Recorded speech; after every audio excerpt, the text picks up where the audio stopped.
Alright, I think we are live with another race in our PTDE All Bosses tournament. We're in the lower bracket. We have Saastutin with dNine coming up. I am Red, and I'm joined today in commentary with Alibaba. Hello, everyone. Alright. I don't think we have to talk too much about it. We're gonna see new ES mailers versus old ES mailers. dNine doing an older version with Hunter start, while Saastutin is doing the meta route, the new ES mailers with more magic and less Dragon Tooth. I think without further ado, can just start immediately. So I'm gonna start the timer. Start in 15 seconds. Countdown started. I don't think we will see it on the stream. I will count it down as well. It's gonna start in 5, 4, 3, 2, 1, go. Right, with that, the runners are off. Alright, so yeah, the first it looks like dNine's not started yet. Should have heard me. Countdown. Well, he's going now. So you'll hope he's not comparing against IGT. But yeah, you'll notice the first difference is obviously the starting class and starting gift. So you saw that SAS started with Thief and Black Firebombs, and dNine went with Hunter and Master Key. This is because in the old ES mailers, which dNine's doing, we did this before Prompt Swap was discovered, which we will see SAS do, to get the bottomless box. But before that glitch was discovered, we needed to start as Hunter to start with the bow, so we could just buy a bottomless box normally, which is what dNine's going to do. And one of the consequences of that, as you can see it right here at the start, is that because Thief already starts with Master Key, SAS can just kill the Asylum with bombs here, but dNine's going to have to run around and kill him with the short sword. Yeah, I just hope dNine is on real time. Otherwise, we will have to use the race time lobby to determine his real time. I'm not sure. One way or the other, we'll just have to live with the 15-second difference here. But we'll get through it. So then dNine actually using a super old ES mailers. Because that route changed quite a bit. Most recent change was like around a month ago now, with the introduction of Soul Spear and Dust Crown, and the Gaules strut coming with it. But very interesting. We have a even older version than the previous one of that version that we will see SAS do today.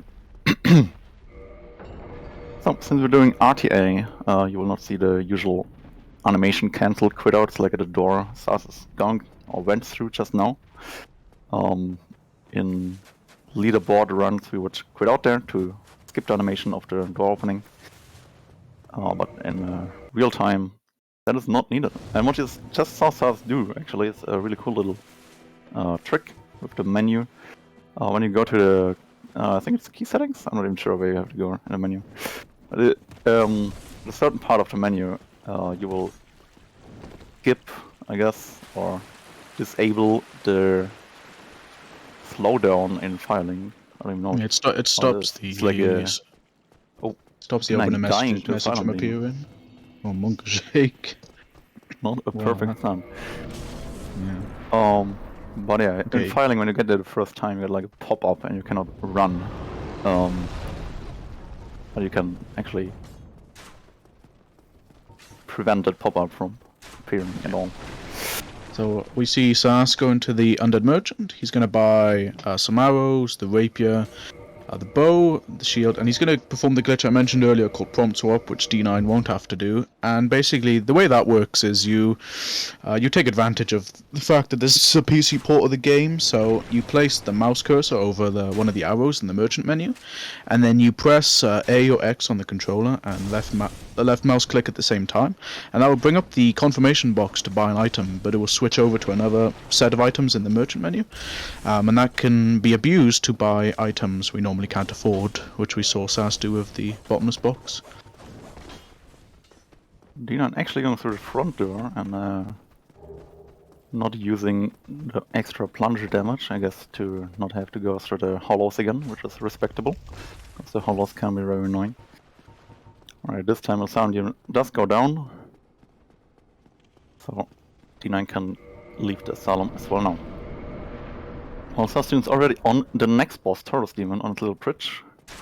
I guess in Saas' route, the only boss you fight quote-unquote normally with a melee weapon. No moveset, no, I don't know, weird glitches or overpowered magic. Just you, the weapon, GPR and the boss, and they're down. And one of the more technical fights, I guess, in that way, that you have to actually learn to live with the small space you have. I don't know, I like it that way, because of that. A lot of people don't. And we're moving straight in to Tailcut. Yep. We've seen some pretty bad things happen to some runners at this point, so hope it goes well for Saas here. It should be good. Alright, nice. Yeah, kind of quote-unquote hope to see someone fail Tailcut, so we can see some backup strat, because I was testing that recently and shared my results, but so far no one failed to do the Tailcut yet. So no insane backup strats shown yet in this tournament. And Saas is coming up to one of the biggest and one of the most well-known skips in the game, which is Sen's Gate skip. So if you've played the game casually, you'll know that obviously to get into Sen's Fortress, or to open the gate to get into Sen's Fortress, you need to go ring the bells. So the one after Quelaag and the one after Gargoyles. Turns out though that on the stairs that you see Saas is going to go to here, or go down here, there's on a specific spot you can riposte. And during the riposte animation, you can trigger what we call a death cam. And when you're in a death cam state, the game... Basically, it's normally the camera you get when you are dying from a lethal fall. And in this state, the game basically thinks you're dying, so it doesn't load new assets like gates, for instance. But because we're not dead, we can just... Because the gate's unloaded, we can just run straight into Sen's Fortress, quit out, and that bypasses having to ring the bells to get in there. Yeah, it's kind of a miracle skip that works really, because there's so many factors coming together here. Because you have to be exactly far enough away to have the ground loaded, but not the gate loaded. And then have a spot where you can actually trigger the death cam as well. So there's a lot of factors coming together, and it just works out perfectly here. Meanwhile, dNine just did the short sword Taurus fight, which is, in my opinion, the best Taurus fight you can do in a speedrun. And also has its merits. So, Sen's Fortress will not be an issue for Saas, because Saas is very experienced. And Sen's Fortress is luckily based completely on consistent cycles. So if you do the same thing, you will always get the same traps at least. Obviously the enemies can behave slightly differently, but that should never really change anything in Sen's Fortress. I guess I tried to get the snake to fall off here. Didn't quite work, I think. Oh, but the snake was very nice there. Anyways. So, freeing Logan here for spells, as I mentioned, the newer Ismailas route uses Soul Spears for quite a few bosses in the run. And for the Soul Spears, we are freeing Logan. The primary reason that we free him now is for the new Goffler setup, which we'll explain a bit later when we get there. Yeah. Logan is kind of a, I don't know, very self-important NPC. Like, he doesn't leave Sen's just by you freeing him. You have to talk to him again, so he can promise you to impart his knowledge upon you. If you don't talk to him, he just doesn't leave your cell there, just stays in a cell that's open and doesn't move. It's like, it's like you gotta give him permission to leave or something. Yeah. Like, if you don't talk to me, I'm not coming to you. He wants a purpose. There we go. Deep Planet with the deep Dark Souls lore explanation. If you don't give him a purpose, there's no purpose in leaving the cell. Makes sense. Yeah, very true, DP.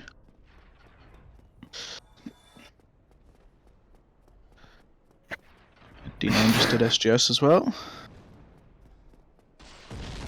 And we're gonna see, yeah, we're gonna see Sass come up on the Iron Golem fight now.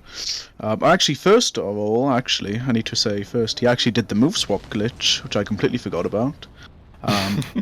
Yeah, I completely forgot. So basically, the move swap glitch is the most important glitch in this version of the game.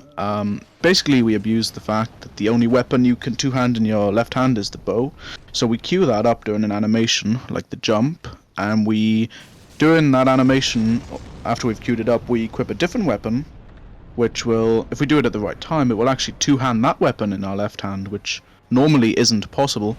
So in this state, the game pretty much acts as though we still have the bow equipped. So obviously the bow has an R1, but it doesn't have a run-in attack, backstab attack, roll attack, or plunge attack. So the game takes that information from our right-hand weapon, which, as you can see from Sass's side, is a very fast double attack from the rapier.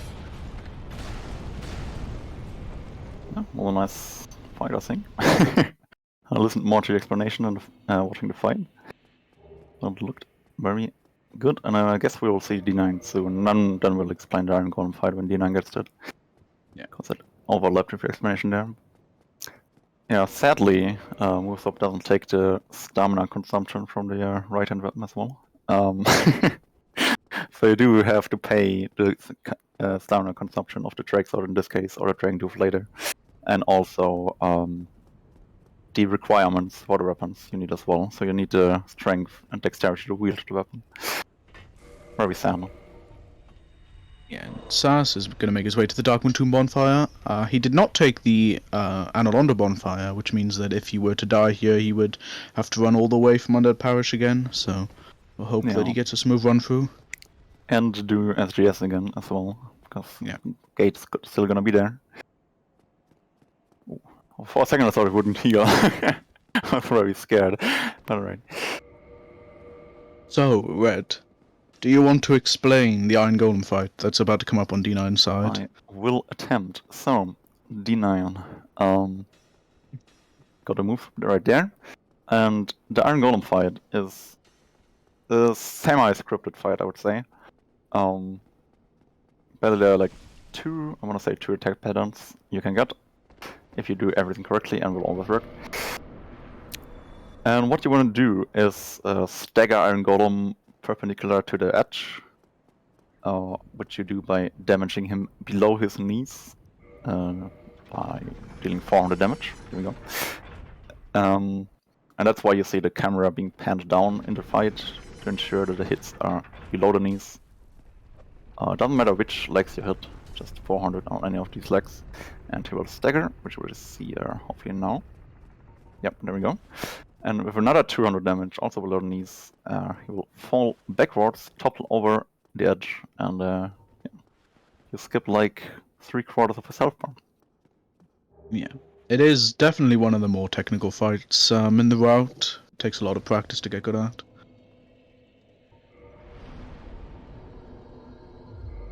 Sass got to Darkmoon Tomb bonfire without problem, so now he has his new checkpoint here, and got this 27 strength to wield the Dragon Tooth now, which is the next weapon he's gonna pick up, and some endurance, which souls that were left.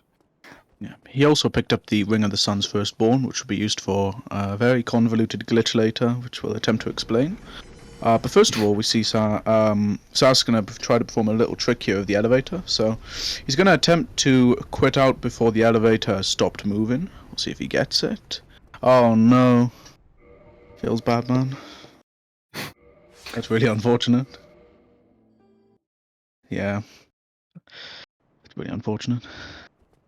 Oh. Yeah. Yeah. At least the elevator wasn't up yet when it quit out. Otherwise would have tried to calm it down. Yeah, so normally...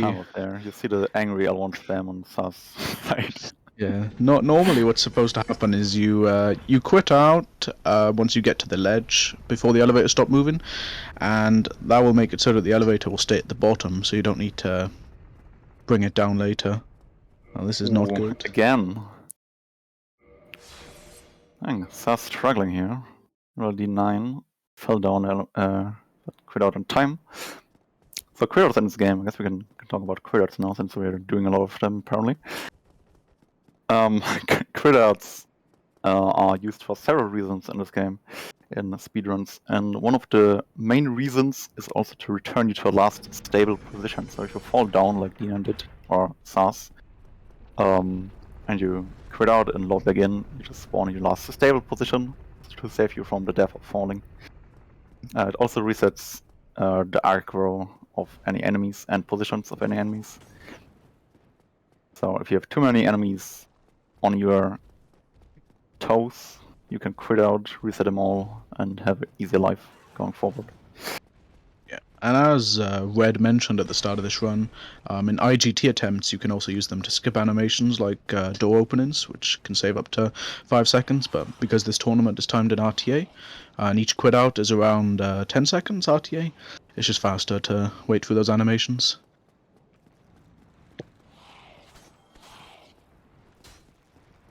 I was gonna go through the Silver and Archers now. Got past the Bedroom Ring Demons without getting hit by a Lightning Spear. That's very nice. Because they can kill you if both of them get come at the same time. Silver and Archers are pretty convenient with a Drake Sword. There we go. The heavy attack of the Drake Sword has a pushback feature, I guess, which also was already used, which just kind of climbs out to break the wall in Sand Fortress to get Logan out. One of the many reasons why we get a Drake Sword, besides its high base damage for early game. Yeah, and Sass is gonna go grab what's gonna be the main melee weapon for the run, which is the Dragon Tooth.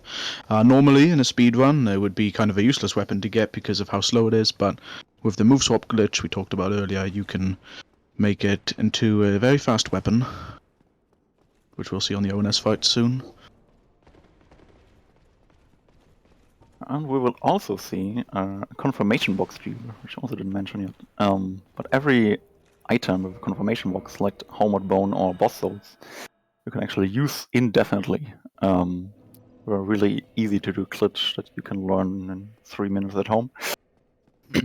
But just queuing up the usage of the item during an animation, like for example parry or pickup animation, then opening your menu and using another item from that menu. Normally use the Estus because it's just at the top of your item bar or inventory bar rather. And then you will get the effect of the queued up item like a bone or soul, but what will be consumed is the Estus in that case. And if you really want to have nothing consumed at all, you can just do the same glitch and use the Dark Sign, because Dark Sign doesn't get consumed anyways. Yeah, you can do it with pretty much any item that can be consumed that doesn't have an item box. Doesn't have to be the Dark Sign necessarily. Also, a very clean Ornstein from Sass right there. That was so fast. That's pretty much perfect Ornstein. Very nice. And yeah, so killing Ornstein's pretty much once you've killed him, the hard fight part of the fight's pretty much over, because the Dragon Tooth deals an enormous amount of poise damage, so as long as Smo doesn't do anything abnormal, you can just unlock him, as that's just demonstrated. Yeah, if you're unlucky you can jump out of it, but well, just get another attack in and stack it again. It's also the reason why we want to kill Ornstein first and not Smo, because Super Ornstein cannot be staggered. While Super Smo can be, as you could see, very effectively. I'm gonna shoot Guinevere because talking to her is slow, and if she dies, we also get Lord Vessel. Also, if you kill her, it makes Anolondo dark, which lets you go fight Gwendolyn without having to get the Dark Seance ring from the catacombs. Well, technically, you can Can do you, a smartly placed critter to deload the statue. Oh yeah, I forgot about that. But Insane knowledge from Red. And obviously, it's just also faster to kill Guinevere, so no reason not to do that. Unless you're doing all achievements, because then you need achievement. dNine having a bit of a finicky ONS here. Right, he got down on Stein. He should be fine now. Yeah. Got close to smart to dodge her attack. Smart move. Now we should see another. Oh, there we go. That's the backstab I talked about. Yeah, when he backsteps, he actually gets infinite poise, so could be a bit spooky when you go to attack him again. Oh, there you go. Nice. Down. Another really fun thing, I guess, about Small Fight is that he wants to do that jump up into the lightning explosion attack thingy. For some reason, I guess FromSoft was like, no one's gonna stagger Small out of that attack. So the audio for the explosion just plays even so you stagger him out of it. Oh, headshot from dNine. Weird. Dang. Don't see many people go for that. Meanwhile, we see Sass taking on the gargoyles. Normally, it would be a decently challenging fight in a casual playthrough, but with Dragon Tooth move swap, you just annihilate them. Yeah, Dragon Tooth is really not a weapon that you are supposed to have when you face gargoyles. Yeah, I mean, you're not supposed to have move swap either. That's also true. Oh, yeah, there are several other weapons that also destroy gargoyles you can get without Sense Skip, which is all the Plague Knight weapons, but yeah, Dragon Tooth with move though is just nothing gargoyles can respond to, really. So yeah, you might be wondering why Sass is ringing the bells, because obviously it would seem pretty useless or pointless to ring the bells, considering we skipped the Sense Gate with Sense Gate skip. But we actually need to ring the bells because we need Frampt for a glitch called Frampt dupes, which Sass is going to be doing after Quailark. So that's why he rung the first bell there.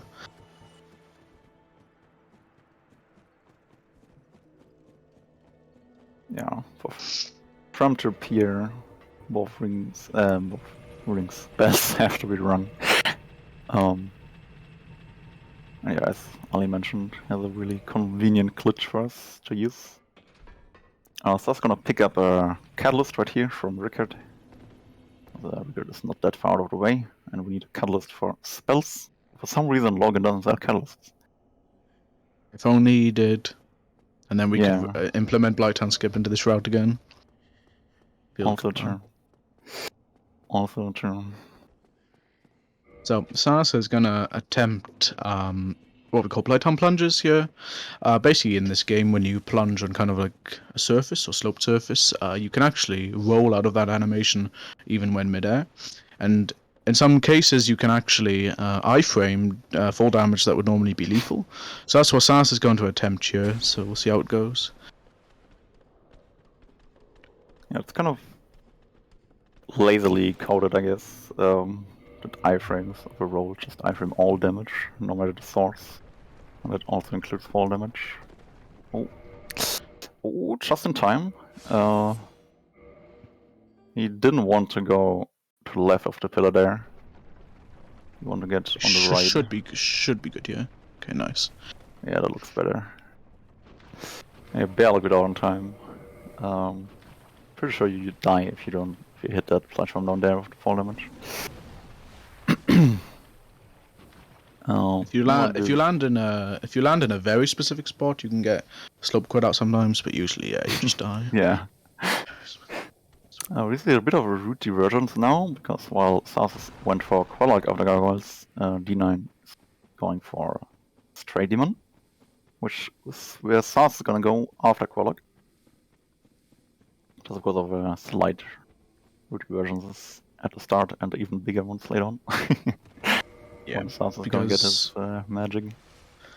Yeah, in dNine's route, obviously, he doesn't get Soul Spear, so he's got to do all the Stray and whatnot earlier than Sass has to. There's a really nice technique you can do in the Quailark fight. Let's see if Sass can get the fight where it's worth to do it. Sadly not.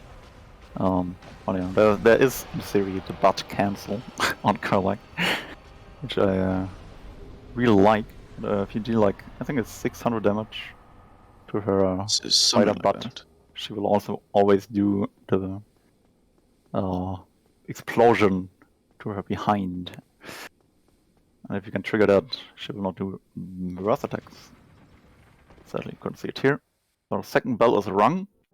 dNine fighting straight in with DD plus 0, which is a very painful experience, as you can see. Oh, and Sass killing Nengi.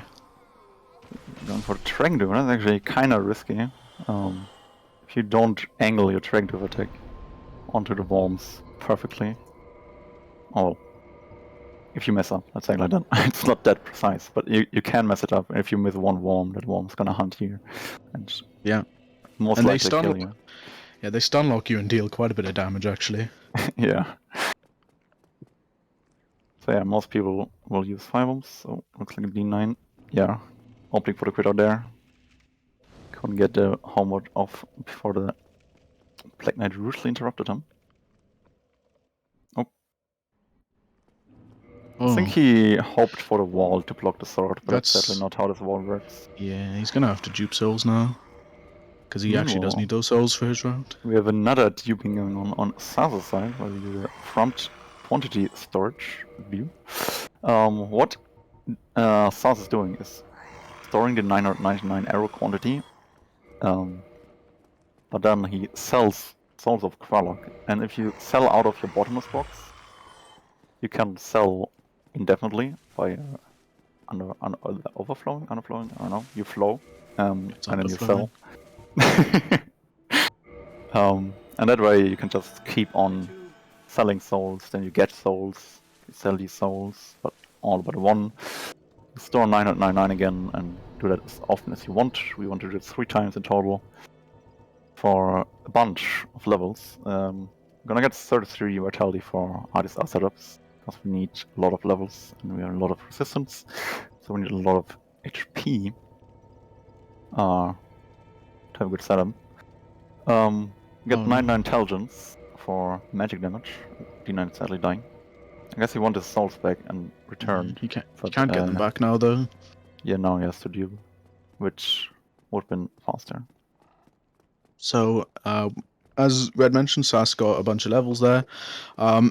He got 33 Vit, mostly for safety as well as some specific RTSR setups later. 16 attunement for the Somas and the bunch of spears he quantity storage of Logan. He got 52 endurance for air rolls, which he can do in his route. We won't be seeing dNine do them though. 53 strength to 2-shot Artorias later in the DLC. 45 dex for faster cash speed, and 99 int for max magic damage, of course. Yeah, so every level that we do has a purpose, of course. Yeah. Yeah. We saw dNine kicking down Lordric for, I guess, also for the ring in this case. Sass didn't get a ring because we don't need it. dNine might use it. I don't know his route too well. Okay, now we will see magic Trade Demon, which will be way less painful than what dNine was doing.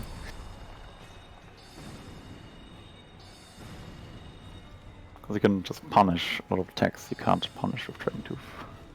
Like in Zero did one. So it didn't quite work out for him.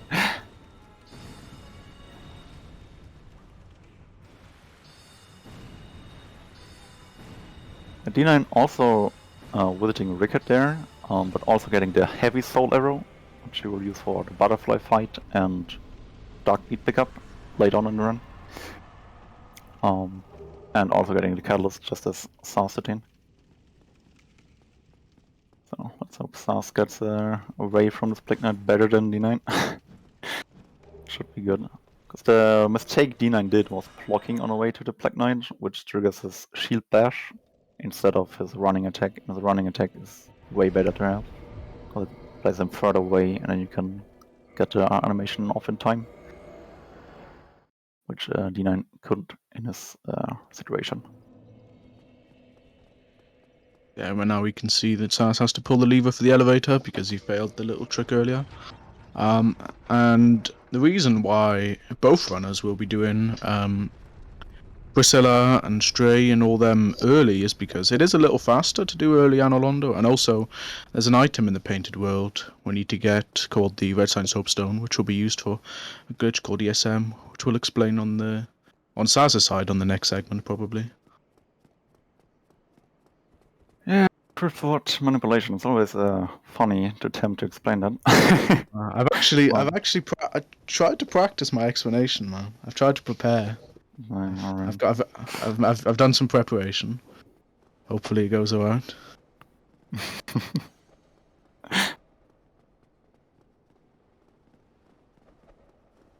Alright, then I'll let you do it, I guess.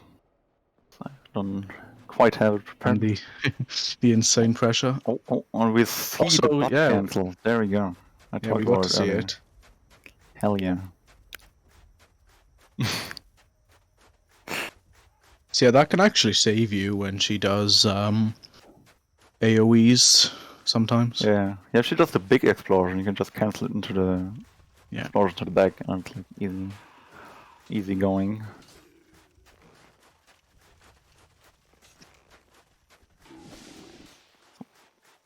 Oh yeah, Saas is now gonna go and pick up the Red Sign Soapstone, which we will use for equip slot manipulation later on. It's up on the tower on the spiral case and all the nasty birds. Luckily, not an issue.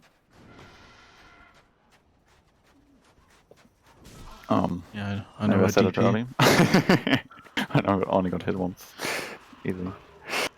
Oh, actually doing the plunge down here. Nice.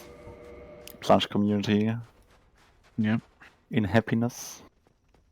Also, he's going to do a nice little skip here where he lands on a little invisible ledge, which lets him get onto the bridge here, which normally you have to go get the annex key to open the path to get here, but you can just do that drop instead. Skip that. And now we see dNine actually duping souls to get back the souls he lost when he died in Stray Demon. Actually doesn't take too long to dupe it back. Some people underestimate how fast it is to just stand there and dupe for half a minute to get a shit ton of levels. Well, Sa's gonna fight Priscilla, and since Priscilla likes to turn invisible, okay, she always does, he's gonna shoot her with an arrow first to see where she is. Arrow will he got the good spawn. Oh, he's even got a good spawn where the lock on stays. So, I guess now it is time for the ESM explanation. I will do my best. So, basically, what Saas is going to do once he gets to Under Parish is he's going to queue up 999 hours, which is why he unequipped them there. He's going to queue them up, and then he's going to perform quantity storage, like he did with Ramped earlier, to buy 999 pikes in one. Now, in DS1, there is actually a weight limit, which a lot of people don't know, and it's a leftover mechanic from Demon Souls, but they set it at 10,000 weight units, which pretty much, for all intents and purposes, you could never reach on any casual playthrough. But with the use of quantity storage, when we buy the 999 pikes in one, we actually overflow that number, which puts us into a crammed state, which means that we can't pick up any items anymore. And when you try to unequip rings in this state, you get a little error message, and then, for some unknown reason that I don't know anything about, it lets you equip items from other equipment slots in your ring slot. So we set it up so that we can equip the ring ID equivalent of Red Sign Soapstone in our right ring slot, and that just so happens to be the Red Tearstone ring, because it shares the same item ID number as the Red Sign Soapstone. And the Red Tearstone ring is arguably the most broken item in this game. It increases your attack rating by 50% when below 20% health. Yeah, that's correct. Right. I mean, now my throat is dead for a bit. Alright, I'll take over. Technically, you can equip items in everywhere else as well. So the procedure we do is doing an animation while we are cramped, so overloaded over the 10,000. To get it into the right ring slot, we need to try to equip something onto a head slot, and that then points towards the right ring slot. So yeah, it's kind of weird. If you try to equip stuff in other slots, it will point to, again, different slots in the menu, including ESM has a lot of fun things you can do. You can also equip stuff in your hair slot and change your hairstyle mid-run after character creation. With ESM, you can equip weapons in your bolt slot and shoot them, which heals you from poison because reasons. So yeah, and you can poop walk. So there's a lot of stuff you can do with ESM, and none of it makes sense. But it's great. But yeah, the RTSR equip is about the only thing often used in runs. The 100% category also uses poop walk, I think. But yeah, mainly we use it for RTSR. So that's the important one to know. And yeah, Saastutin did Hydra. Yeah. What So are we talking about? yeah. So obviously, Hydra isn't a boss, but we do need to kill Hydra to free Dusk. We need to free Dusk so that the Golem in Duke's Archives will drop the Broken Pendant, which is the item required to enter the DLC. And obviously, because there's an all bosses run, we obviously need to kill the DLC bosses naturally. Yeah. And also, since we are using a bit of magic, we will go back and summon Dusk now to later on get a Dusk Crown Ring and now get a Hidden Body, as well as do another dupe to get 99 Dragon Scales. So we got 1 Dragon Scale from killing Hydra, which is convenient, but to fully upgrade our weapon we need, I think like 10, I want to say, I'm not sure. Get it from +0 to +5. So we want more than 1. And to get that we use a little thing called Brightness as dupe. I have absolutely no idea why it works. Do you know why it works? But it Yeah, does so work. Okay. basically, basically what happens is, well, the first part is you set up a negative quantity, which Sastage did after he quantity storage 999 Ulysseal catalysts, and when he tried to buy it again, it set up a negative quantity. And he then opened what we call a double menu by pressing A or X and then R1 or RB on the controller slightly later, which basically opens the menu where you can see items you picked up and the brightness menu at the same time. And when you drop an item in a double menu, it actually lets you drop the negative quantity you have stored, which then dupes the item. There we go. So dNine is gonna do ESM again for anyone who missed it on South side. Just got a pike and now it's probably gonna do the ring equip right after getting past that bounding demon, I think it's bounding demon. No, bounding demon are the dragon asses. I forgot what this guy is called. Anyways, while Saastutin is gonna fight Butterfly. So setting up a lot of stuff in the menu right now. Which is gonna be for the air rolls we mentioned earlier as well. Because for air rolls, actually it's gonna be quite a bit until you see that, but I'll still explain it now, I guess.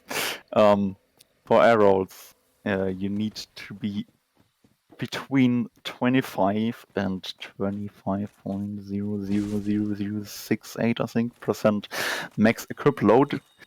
So just above mid-roll limit. And usually you couldn't get there from the weight limits, from the weight units in the game, but for some reason items that weigh 1.2, I think, don't actually weigh 1.2, but 1.2 XYZ whatever. And thanks to that we can actually get in that really narrow space of equip load. If you have seen remaster runs even, you might have seen it being pulled off really easily because for some reason it's FPS dependent. So on remaster you have 60 FPS and then you just need to be between 25 and 29 or something like that. But on PTDE we have 30 FPS, so it's a much narrower window and way harder to set up. So we need really specific endurance levels to be able to pull it off with specific item setups.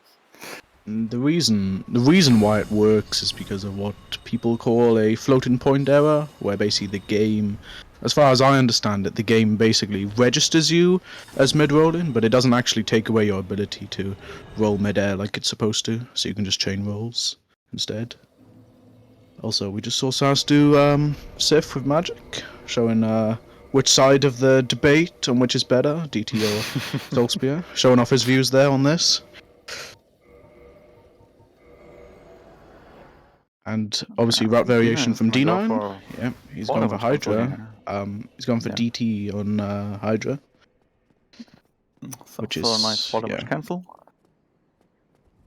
Quite a bit of a different fight than what Sas had. Yeah. Soul Spear Hydra is so fast, it's actually insane. Because you don't have to wait for attacks like with Dragon 2, if you just shoot your Soul Spears whenever you want. And with 3 it's done. It's also 3 Dragon 2 attacks, but you also need 3 attacks from Hydra, so it's way slower. Oh, I actually got bitten through the shield there from the side. Yeah, that's why you don't want to use the wooden shield there. One of the reasons.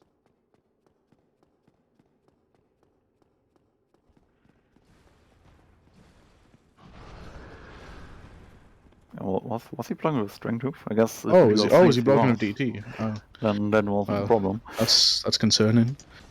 Yeah, I might have had not enough time to switch because he was throwing firebombs in the middle. Yeah, it's slightly more complicated than Soul Spear fight for sure. Meanwhile, Sas is coming up to one of the oldest sequence breaks in this game, and to date, one of the most time-efficient sequence breaks, I guess, in the all bosses run. Duke skip. Should call it because it skips the first encounter with Seep with the Duke. I think dNine failed the fall damage cancel. He was trying to set about Yasar, but he couldn't land on the bridge, landed in the water. Oh, okay. Unfortunate. But, back to Jigsaw. Sas is gonna send the elevator back down with the lever there, and then try to land on the railing of the elevator, which he successfully does, and then attempt to roll from the railing onto a higher level of the archives than you usually have access to, which he did. So it was a successful Duke skip. If you land on the railing, the archer moves out of the way, but he didn't, so he had to pinch him a bit with the rapier. But yeah, and that skips the whole intentional death and prison sequence and all the stuff you have to do to save several minutes. Solid 4 minutes, 4 to 5. Yeah, some people have different timings on it. Second Hydra attempt. More normal bombs. Monk shake. It's kind of a different route than we are used to seeing, but not that different. Luckily.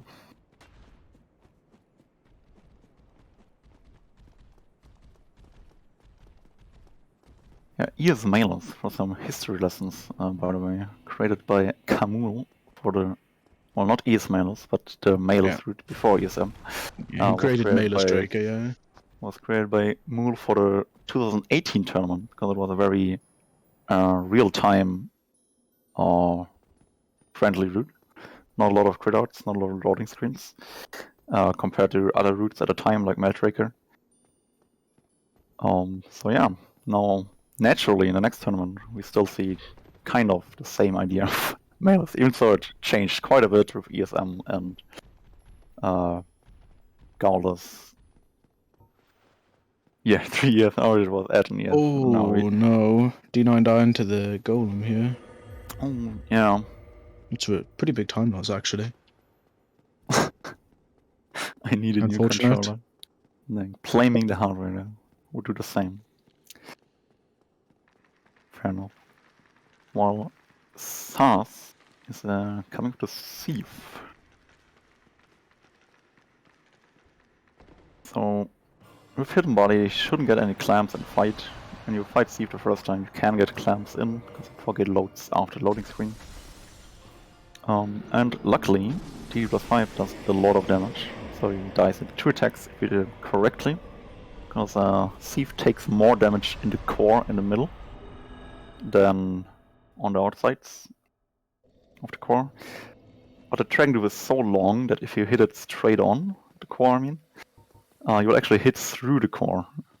Oh, dNine messing up the archer setup.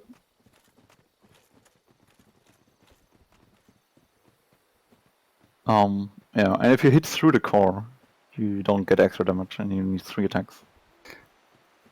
Yeah, dNine is struggling quite a bit here with the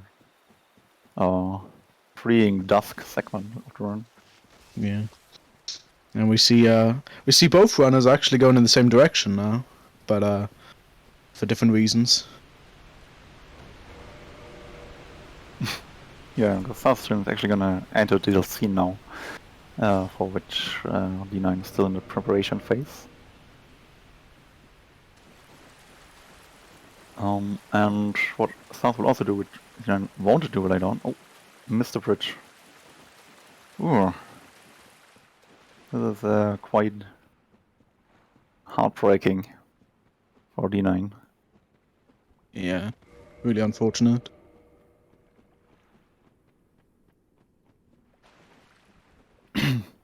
Also, we'll see that Saas is going to pick up the Dusk Crown, which is the reason he summoned Dusk earlier, which is going to be used for One King as well as saving a cycle in the Gothless fight, which we'll see soon.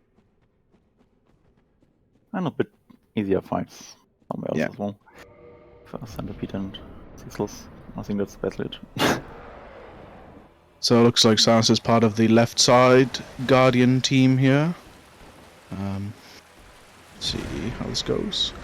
Ooh, managed to react to getting the lightning there. Normally he charges when he does that attack, but luckily Saas knew what to do. Yeah, I think he does not charge if you do the left side, because when he's facing the wall, he doesn't charge into the wall, so he does the lightning bolt. I see. Well, I'm a right side Guardian fighter, so I wouldn't know anything about this, I'm afraid. It's one of the advantages of left side, besides you ending up closer to Forgate. But yeah, with some other issues you can face on left side. And also we're going to be seeing Saas do the first air rolls of the run to do Royal Wood Skip.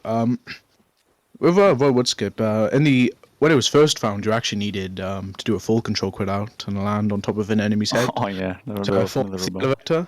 And then it was found you could do it with plunges, but nowadays everyone just does it with air rolls instead. Yeah, the first version was quite miserable and took way longer to set up. It was way harder to pull off. Yeah, there we go. Saves like, was it like 50 seconds of running around? Just puts you right in front of Atarius. Yeah, no right, Doc. Seems smart. So Atarius can die into it here if you get the correct. Now you got flips. It's not gonna be turrets, it's gonna be like, I guess 4. You can actually, in some cases, actually run around him when he does the flips and still get a 2-run in attack fight. But Saas yeah, I did it accidentally recently, but I wouldn't do it on purpose. So, since you kind of have to sit down at this bonfire, we just use it to warp. We're sitting anyways, and do Quinlan now. Also because we have moveset and DT Quinlan is just faster. dNine now doing the framed scamming that Saas did earlier, a bit later in his route, but we'll also use it to get the 99 Dragon Scales, while Saas used the Brightness Tube for that. But since dNine does it after killing Hydra, you can just use it here to dupe the scales. So Gwendolyn's actually can be a pretty annoying fight because you need to stagger him because, well, not in Sass's case because he got RTSR, but in a no RTSR fight you actually need to stagger him before you can kill him. But in order to do that, you need him to do the arrows. So quite a lot of runs for some people. He'll just spam magic, and there's nothing you can do about it. dNine. Having some issues with inputs here. Already cancelled his level up once. Almost cancelled him again. So, Red, do you want to Yes. explain the major optimization in all bosses in the last month that we're going to see on Sass's side here? Alright, I'll attempt. Calamite, usually what you want to do is trigger him, get a crest key to talk to Gao, who shoots him down, and you return and you fight him melee. However, you can skip all of that, that's why we call it Gauless, or Golfless, I guess. And we do that by having Antrov to test for us and present us with a way to do it. And he did so. And now we know that with a certain pathing, we can get, and positioning later on, we can have Calamite do the attack where he attacks the back side of the arena while we stand kind of on the front side, so we can attack him while he does that, which is us doing right now. And then we can damage him here, we can kill him here. Now we will go to that little flower there, which is the cue for us to stand on, get the shrugging device out to time the next cycle. And if he does it correctly and gets 4 hits in, he can 2 cycle, otherwise he will need 3 cycles. Yeah. And this is gets that attack again. Yeah, what you want. Yeah, this is the first major reason why we get Dust Crown. It's because otherwise you'd get a 3 cycle fight, which loses 30 seconds. But you're very clean from Sass there. Yeah, So now the only DLC fight he has left is Mana Snare. Yeah, it makes the DLC run through so much better and linear, because for that, yeah, getting the crest key down here and then you have to get back, makes it also better for races, because it barely loses time now to get a safety bonfire before Menace if you're worried about dying to Menace. It's just a win-win for everyone. Yeah, it's just an improvement, which is not really a downside. And no right side pog is pathing from Sass though. Feels bad, man. Gets through Hellbridge. Hellbridge, a name that obviously was from a time when people didn't get hidden body. Because with hidden body, it's really not an issue to get through there. Yeah, here we see another nice air roll set. As mentioned, really specific setup for the air rolls. While dNine is on Duke's Cup, hopefully he gets it. Yeah, perfect. Even lands on the railing. So the guy goes out of the way. And Sass gonna pick up Darkbeat now. Yeah, it's gonna be the Dark Magic spell we're gonna use pretty much for the whole late game. As the name suggests, it just shoots out a bunch of dark beats, which with the stats we have mixed in with Dust Crown and RTSR will deal an insane amount of damage.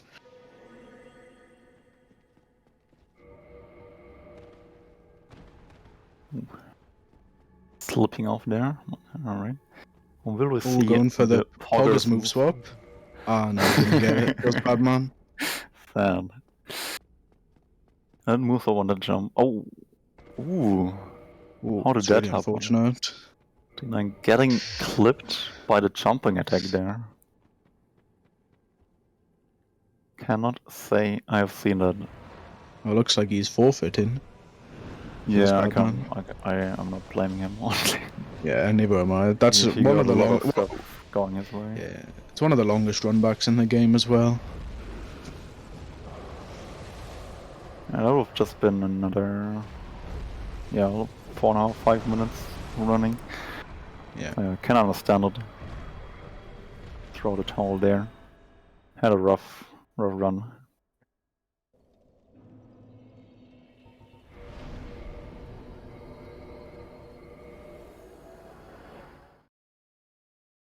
Come. Everything Sars has left is the cleanup phase, as we want to call it. Because now you just destroy every boss that is left. Gonna do 5-stage elevator clip here. Yeah. Do you want to explain this insane skip? I shall. So basically, whenever you quit out in this game, basically your character doing the stand-up animation moves back a tiny bit, and turns out the elevator here actually loads in quite a bit later than everything else. So if you position yourself correctly and quit out a bunch of times, you can actually just fall through the floor. And because they programmed in or coded in a or allow you to actually get a plunge animation when you plunge on top of Fire Sage's head, you can just do this. Which and because like most bosses in this game, Fire Sage's AI is triggered by the fog gate. He is just standing there, just chilling. Yeah, the fog gate being, or the AI being tied to the fog gate also allows for some weird AFK bosses sometimes when you menu. I guess during the AI tree on the fog gate, you sometimes have delayed AI and stuff. Yeah, there's a lot in this game. It's kind of weird.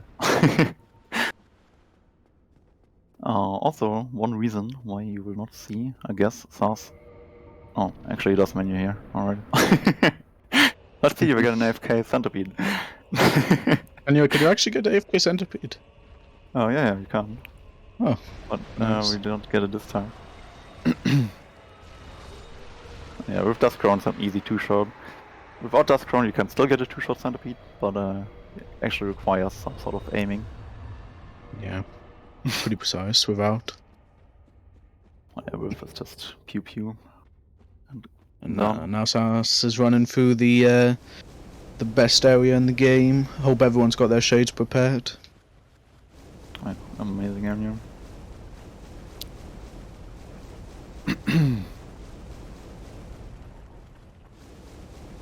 Yeah, this area is just a lot of nothingness. But very fun if you do enemy render, because then you get a lot of free souls.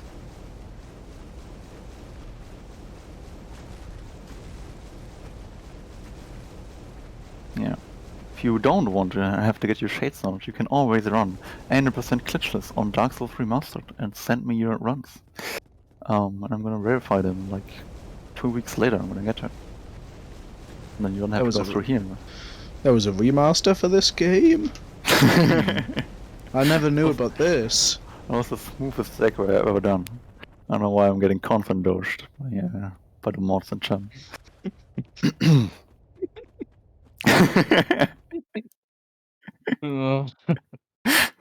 Alright, so it's coming up to Bed of Chaos. The best platforming boss in the game. Which I want to say the only platforming boss. However, you can get around the platforming with Toki bombs. Which is a strat developed by Japanese runner Toki, like 2015 or something. It's also pretty old, about as old as Duke Skip. Probably Duke Skip's even older. And what you want to do, so Bed of Chaos usually is a little bug in the center of a tree, and the tree is protected by like a magic barrier. And the magic barrier is created by 2 magic orbs on the left and right side of the tree. And you want to go to the orbs and punch them, and go to the other orb and punch that one, and then go to the center and go to the bug. But luckily, you don't have to actually punch them, you just have to destroy them, and if you stand in the middle, the center, you can aim it to specific spots, throw a bomb to the left, bomb to the right, and then the orbs disintegrate, and you can just go through the middle. No backsteppers today.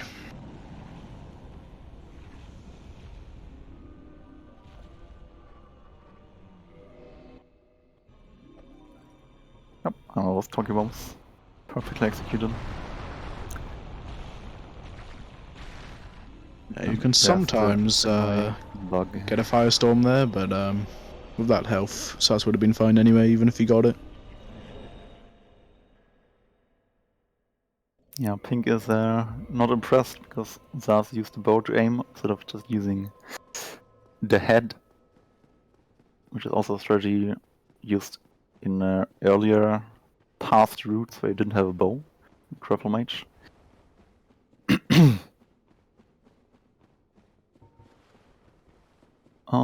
And now we'll see the last boss of the Demon Runes Isle segment, Ceaseless. So you usually want to kill early to get rid of the lava, but with 5 elevator clip, you don't need to get rid of the lava, which is quite fortunate. There actually is another pip that can also get you past the lava with Angie Out of Bounds. Was used in old November runs. Yeah, you can also do just normal. You can do lava skip as well. Yeah, and you can do lava skip. Yeah, so there's a bunch of ways to not kill Ceaseless, but this is all bosses. So I guess we have to go there. Yeah, so we just run out the way to Dark Bead him twice here. Yeah, sadly, I think. Okay, I'm not even sure about this, but I think Ceaseless is invincible if you don't go through the fog gate. So you can't walk over the lava and shoot him. But I might be wrong about this. Do you mean if you don't go through the fog gate? You mean? Yeah, if you go over the lava with the. Yeah, I'm pretty sure he's invincible. If you do that. Sounds being super late on the warp out. I'm not impressed. If you didn't watch the bone out timings for every boss video, SMH. Well, now our second part of cleanup. Yeah, he's gonna do all the bosses you can access through Firelink now, which is why he rests at the bonfire. So first up is, technically you could do this in pretty much any order you want, but we have a standard one most people use, so he's gonna go do Pinwheel here. And Catacombs has been a bit of a brutal place during the tournament, so we'll hope that it goes well for Sass here.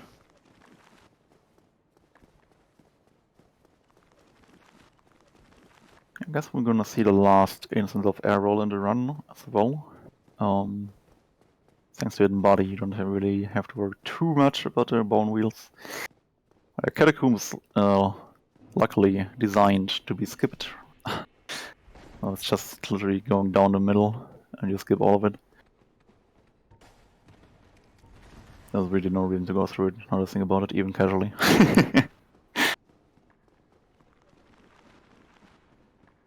Sass going for quit out strats here. Yeah. Real man would try to bait the animation cancel out with the Necromancer. Yeah, I tried it twice and I didn't get it, and the third time I didn't try it, and now I'm out of tournament, so I'm not gonna. But maybe Alibaba is gonna do it for you next race. So these are the hopefully final air rolls of the run. Nice. So that's actually pretty spooky because the when you load in, the skulls there in the air just kind of move around in random locations. So sometimes if you get bad RNG, you can actually land on top of them, which in most cases will lead to a death if you don't quit out. But luckily Sass didn't get that. Yeah, no pinwheel. It's gonna be very interesting. Not even going for the R2 SMH. One shot. It's the same as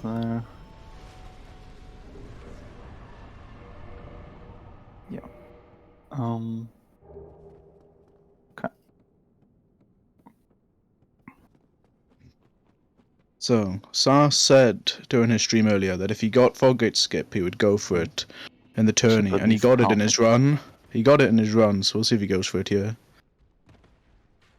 We saw the Japanese pathing at the start, saved like 1.5 seconds over the traditional pathing. He didn't go for it. Oh, wow. Taunting us with the L1 spam. We'll talk about upcoming races at the end of this run.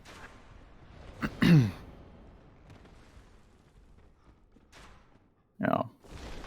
This area is spooky on your cattle playthrough, but once you know how to get through there, it's like literally running straight, jumping, running straight through the fog gate, jumping, rolling down, and you're there. It's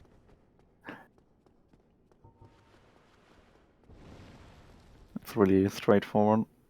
Not quite as straightforward is, well, actually kind of Sinus route. But upcoming Nito fight.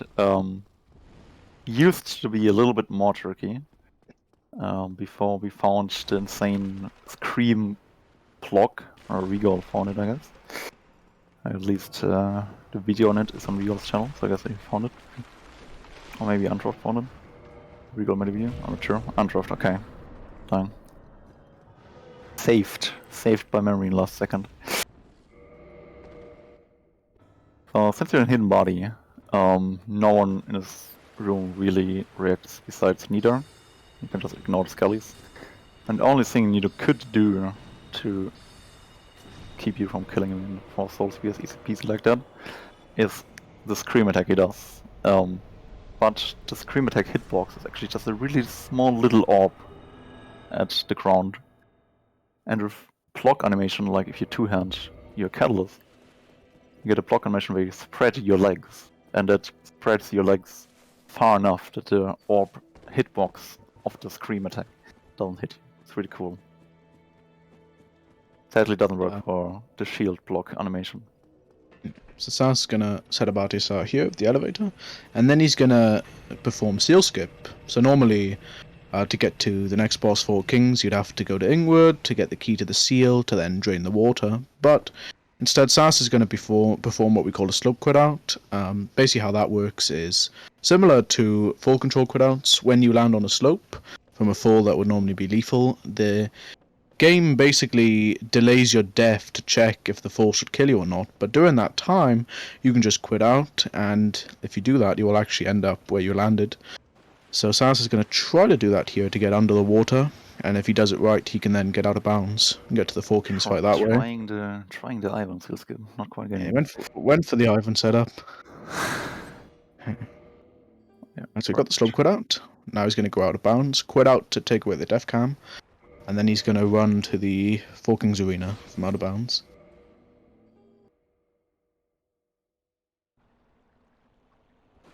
Yeah, very convenient skip. Right at the start of New London as well. And you just get to the arena. Also, way better spawn point for you actually. Because you drop down exactly where the second king spawns, which would matter for routes that actually fight a second king. But 4 kings, all 4 kings share 1 health bar, the 5th invisible king. So what you can do is, while first king is dying, you can keep attacking him and he still takes damage for a while. Yeah, if you do enough damage like that, 4 kings go down in 1. Yeah, and that's one of the second main reason we get Dust Crown, so we can get 1 king, and also the one of the primary reasons why we get 45 decks, because if you have anything below that, you won't have a fast enough cast speed to get the final Dark Beat off. Yeah. I also saw a question about rolling after landing. That's not to reduce fall damage, that is to get out of the land animation, stake animation you get when you land. And in some instances it's faster than the alternative to get out of that, which is a toggle escape on the ground. Depending on situation, you want to either roll out of it or toggle escape out of it. Depending on how much stamina you need, and I guess how toggly you are. So yeah. We saw a nice little trick from Sas there after he killed Capra. So normally in this game, when you're in a boss arena, the game registers that area as unstable ground until after you kill the boss. So if you quit out, the game will put you on your last stable ground that you're on, which is normally outside the fog gate. So if you quit out right as the victory achieved message appears, the boss will still be dead, but the game will still be registering you as being on unstable ground, so it will still spawn you outside the fog gate, which is a nice little optimization. Yeah, also sometimes used in routes that parry kill Gwyn. I guess we won't see it here because you just kill him with Dark Beam. you never know. Could go for the post finish. He could. So yeah, there's actually last boss before Gwyn now, Gaping. Yeah, there's actually a neat little out of bounds you can do here to skip the fog gate for Gaping, but it's it saves around 10 seconds IGT, but is around even or slow RTA. so Sass opted not to go for it.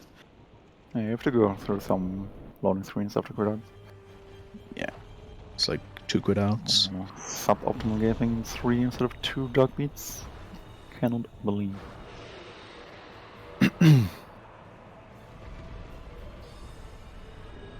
So you want to, ideally, you bone out so that the victory chief message just appears to frame the loading screen of the bone and kicks in. That's when you know the boss is dead. So yeah, optimally you don't even see it, but obviously you don't want to risk the boss being alive because you boned out too early, which can happen. If you immediately warp out of a boss fight, you can warp out before the boss is registered as dead by the game. And then you have to go back. So some sort of safety should be taken. Yep, so now we're on the this is the home stretch for Sass.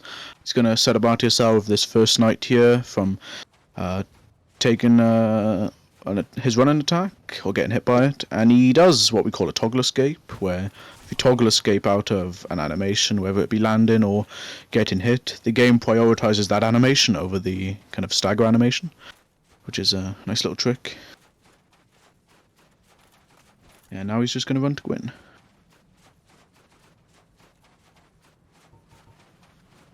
Sadly, or happily, I don't know, depending on who you ask, Quinn can be parried, which will be abused quite boldly and mercilessly to just completely obliterate him. He actually has quite a bit of HP, like 4.5k or something, but 99-inch RTSR, Duskcrown, Darkbeat does things to a health bar that the bosses do not appreciate, but speedrunners do even more so. Oh, it's just one last parry here, or one parry rather, for Sass, and then that will be the end of the run. Right, GG to Sass. Nope. Not. Very close to 111. Oh. 111.3, 111.4, 111.4. Yeah. Alright. We'll see what the endgame time is if he shows it. And that was nice. Sass finish. 107.25. Very nice. That's absolutely insane. I have no idea how these people do it. But let's get them in for commentary if they are up for it. I'll track them in. Alright. GG guys. Or dNine forfeited Sass, so I'm not sure if you saw that. Yeah, the chat. Okay, you saw it. Or at least you noticed. So yeah, GG guys. Do you wish to talk about something in your own Sass? Or are you just happy? Yeah, there might be something that I should talk about. That was so dumb, honestly. Like, first of all, I haven't failed it twice in a row, like ever. And the first time when I failed it, I just didn't jump. Like, there was nothing wrong with my setup. I just didn't press the B button twice. And then the second time, it got like completely in my head, and then I jumped way too early. But I mean, I was not expecting to have a run like that with the starts that I had. Like, I was just thinking that I want to beat my 114. I wasn't expecting to get a low 111. Yeah, it was quite an improvement and a message to all the other favorites Yeah, out there. I'm happy with that run. Like, that's kind of what I've been wanting. Of course, I can still improve it, and I need to improve it if I want to make it like really far in the tournament. But it's nice to have a solid run finally in the tournament after the first 2 rounds. Yeah, most correct. dNine, do you wish to comment, or are you happy? No. Okay. Yeah. That's fine. Everything just went wrong. Yeah, it seemed rough. But thank you for participating. Yeah, I had fun Being here. anyways. That's good. Okay, then we'll stop the post-game interview. But before we end, we do have more runs coming up. With Catalyst vs Mr. Raiden tomorrow at 12 p.m. UTC, 8 a.m. EST. And on Friday we have Marionette vs Static at same time as this race, so 6 p.m. UTC, 2 p.m. EST. And then we have 3 races on Saturday, starting at 2 p.m. and last one's UTC, and ends at 8 p.m. UTC. Starts the last race, not ends. So yeah, be sure to check them out as well. And yeah, thanks for the runs. GG Saas for going further in the run. I'm not sure who you're gonna be up against. Not sure if it's known yet. I think it's Siasin. It was supposed to be the winner of Siasin versus Typo, but Typo forfeit that race. Oh, so. yeah, right. Typo forfeited due to scheduling issues on his side. So yeah, you're gonna face Yazin. How do you feel about this opponent? I don't really care. Like I said before, I just want to focus on improving my own times. Whatever happens, happens. Right, fair enough. Then I guess with this we can stop it here and be sure to catch the other races as well.